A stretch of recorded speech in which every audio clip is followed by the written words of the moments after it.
Iran की game changer missile तेल अवीव में कैसे मची तबाही।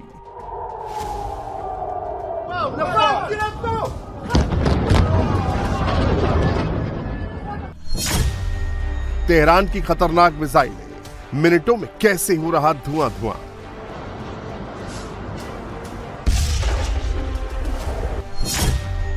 शायद ड्रोन की रिवर्स इंजीनियरिंग अमेरिका ने कैसे लुकास बनाया।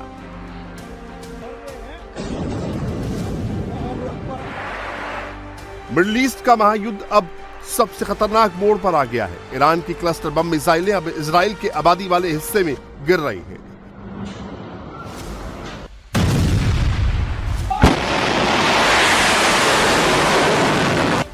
तस्वीरें इजराइल के तेल अवीव की है, जहां ईरान ने इजराइल पर क्लस्टर म्यूनिशन वाली मिसाइलों से हमला किया है।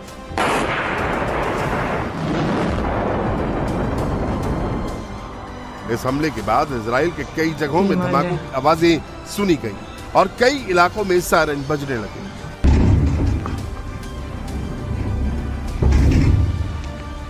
बैलिस्टिक मिसाइलों के साथ लगा ये बम गुच्छों में आबादी में गिर रहा है, जिससे चारों ओर भारी तबाही हो रही है।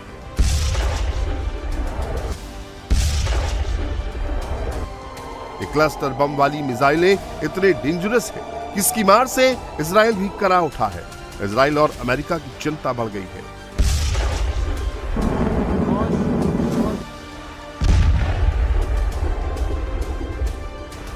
ईरान इजराइल के बीच जंग में अगर इस तरह के हथियारों का इस्तेमाल बढ़ता है तो यह युद्ध और भी ज्यादा विनाशकारी हो सकता है।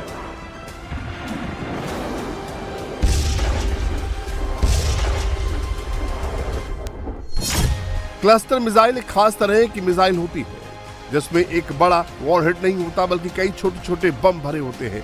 इन छोटे बमों को सब म्यूनिशन या बमलेट कहा जाता है। जब मिसाइल अपने लक्ष्य के पास पहुंचती है तो ये हवा में ही खुल जाती है और इसके अंदर मौजूद दर्जनों छोटे छोटे बम अलग अलग डायरेक्शन में बिखर जाते हैं। ये बम जमीन पर गिरकर अलग अलग जगह विस्फोट करते हैं। यानी एक मिसाइल एक ही जगह नहीं बल्कि कई किलोमीटर के इलाकों में एक साथ धमाके कर सकती है।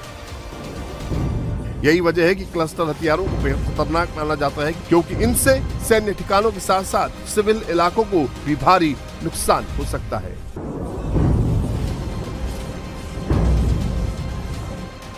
इजरायली सेना का दावा है कि ईरान ने जो मिसाइल दागी वो करीब 7 किलोमीटर की हाइट पर खुल गई। उस मिसाइल से करीब 20 सब म्यूनिशन बाहर निकले और तकरीबन 8 किलोमीटर के दायरे में फैल गए।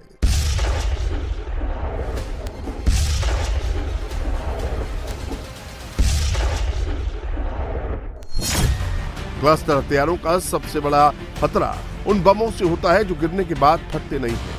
इनमें से कई बम जमीन पर पड़े रहते हैं और सालों तक खतरा बने रहते हैं। अगर कोई व्यक्ति गलती से उन पर पैर रख दे या उन्हें छेड़ दे तो वो अचानक फट सकते हैं। दुनिया के कई देशों में युद्ध खत्म होने के सालों बाद भी ऐसे बम बिना फटे मिलते रहते हैं और हर साल लोग इसका शिकार बनते हैं। क्लस्टर बमों को मिनी लैंडमाइन जैसा खतरा माना जाता है। यही वजह है कि दुनिया के कई देशों ने इन पर बैन लगा रखा है। 2008 में कन्वेंशन ऑन क्लस्टर म्यूनिशन नाम की एक इंटरनेशनल ट्रीटी हुई थी। इसमें 100 से ज्यादा देशों ने क्लस्टर हथियारों के इस्तेमाल, प्रोडक्शन, स्टोरेज और ट्रांसफर पर रोक लगाने का फैसला किया। हालांकि ईरान, इजराइल और अमेरिका इस ट्रीटी का हिस्सा नहीं है, इसीलिए इन देशों पर यह प्रतिबंध लागू नहीं होता।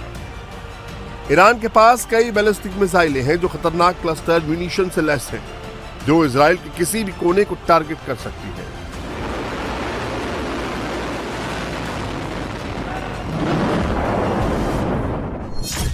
क्लस्टर म्यूनिशन वाले ईरानी हथियारों में खुर्रमशहर 4 ऐसी मिसाइल है जो क्लस्टर वॉरहेड ले जाने में सक्षम है, जिसकी मारक क्षमता 2000 किलोमीटर तक है। कादर मिसाइल भी क्लस्टर बमों जैसे वॉरहेड को ले जा सकता है। इसकी मारक क्षमता भी करीब 2000 किलोमीटर तक है। जुल्फिकार भी ईरान की ऐसी मिसाइल है जो क्लस्टर वॉरहेड को ले जाने में सक्षम है। ईरान ने अपने सबसे घातक बैलिस्टिक मिसाइलों से हमला तेज कर दिया है, तो अमेरिका और इजराइल ईरान के अंडरग्राउंड मिसाइल सिटी को तबाह करने में जुटा है।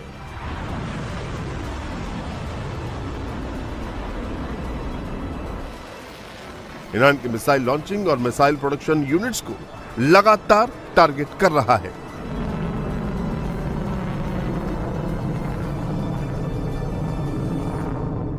We're destroying more of Iran's missiles and drone capability every single hour, knocking them out like nobody thought was possible.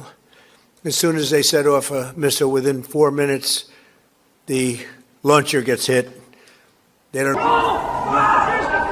Cluster बमों वाली मिसाइलें इजराइल और अमेरिका के लिए बड़ी चुनौती बन गई हैं।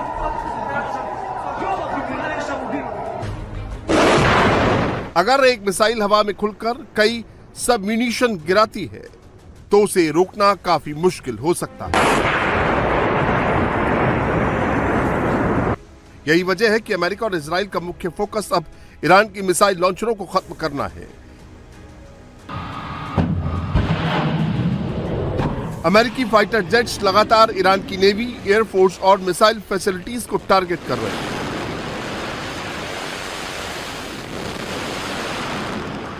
Their navy is gone. 24 ships in 3 days. That's a lot of ships. Their anti-aircraft weapons are gone. So they have no air force. They have no air defense. All of their airplanes are gone. Their communications are gone. Missiles are gone. Launches are gone. About 60% and 64% respectively. मिसाइलों के साथ ही Iran की शाही drone भी Israel और America के लिए बड़ा challenge बन गए। ईरान लगातार इस ड्रोन के जरिए मिडिल ईस्ट में अमेरिकी मिलिट्री ठिकानों को निशाना बना रहा है।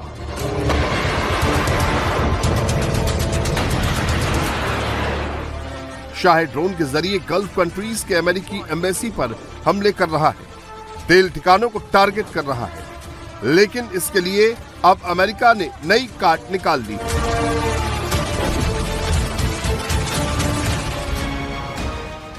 अमेरिका सेंटकॉम ने दावा किया है कि अमेरिका ने ईरान के शाहिद 136 को पकड़कर उसकी रिवर्स इंजीनियरिंग की और उसे लुकास ड्रोन सिस्टम में बदल दिया। लुकास यानी लो कास्ट अनक्राउड कॉम्बैट अटैक सिस्टम एक अमेरिकी कामिकाज ड्रोन है।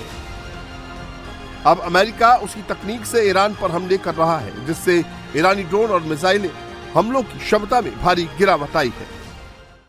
Ballistic missile attacks have decreased by 90% since day one. Drone attacks have decreased by 83% since day one. Having said this, we remain vigilant. Our strikes against the Iranian Navy have intensified.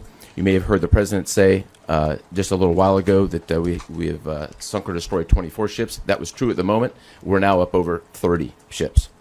And in just the last few hours, we hit an Iranian drone carrier ship. America, Israel और Iran के बीच जंग में अब Ukraine भी कूद पड़ा है। यूक्रेनी राष्ट्रपति व्लादिमीर ज़ेलेंस्की ने अरब देशों को ईरान के हमलों से बचाने में मदद का ऑफर दिया है। यूक्रेन को ईरानी शाहिद ड्रोन से निपटने में एक्सपर्टीज माना जाता है। रूस यूक्रेन जंग में इस तरह के ड्रोन अटैक से यूक्रेन ने काफी हद तक खुद को बचाया है। ज़ेलेंस्की ने दावा किया कि वो ईरानी शाहिद ड्रोन को रोकने में सक्षम हैं, लेकिन वो उन्हीं देशों की मदद करेंगे जो रूस के खिलाफ उनके साथ हैं।